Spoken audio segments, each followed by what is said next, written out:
नायगिरि बयनिसिमबो दिनै मरिगाव जिल्ला दुलाराय बाथौ गौथुमनि गोदानै दानाय बिबानगिरि बिथांमोननि समायखिरा लानाय हाबाफारियाव मिरु गौथुमनिफ्राय बाहागो लाफैदों। दिनै कुसतुलि बिया बाथौ थानसालियाव बे समायखिरा होनाय हाबाफारिया सोलिगासिनो दङ आरो बेजोंनो मिरु दौरि कानाइ बसुमतारीनि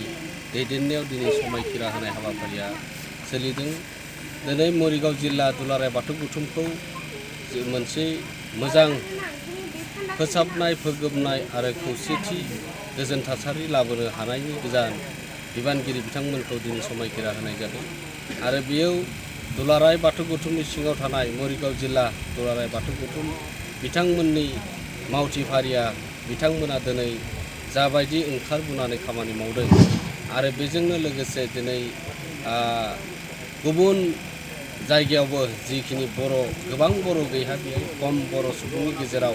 बिथांमोनाबो बाथौ धोरोमखौ जिल्लानि गेजेरजों फोथांनानै लाखिदों। जोंनि बर' माहारिनि गेजेराव बाथौ धोरोमनि गेजेरजों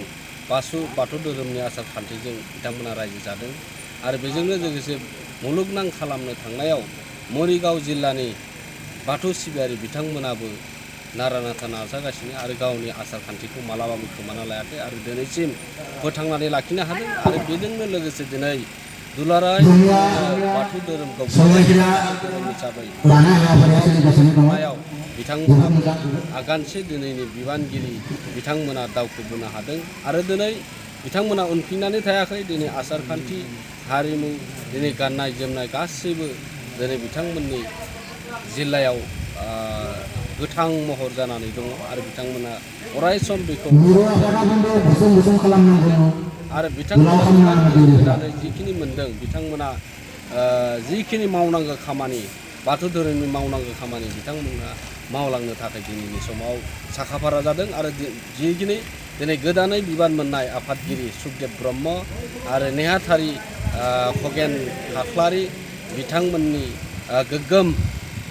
मावथि फारिया बिथांमोननि गोदानै बिबान मोननाय दुलाराय बाथौ गौथुमनिफ्राय गोसो गोरबोनिफ्राय साबायखर बावहरदों आरो जोङो मिरु गौथुमा नांनाय बायदि हेफाजाब मोनगोनखौ आसा फारिनानै बिथांमोननि जि मावफारिया मोजाङै मोजां मावलांनो हाथों बेनि थाखाय दुलाराय बाथौ गौथुमनि जानानै खुलुमनाय आरो सिबिनायखौ जासिहरदों। खुलुमबाय।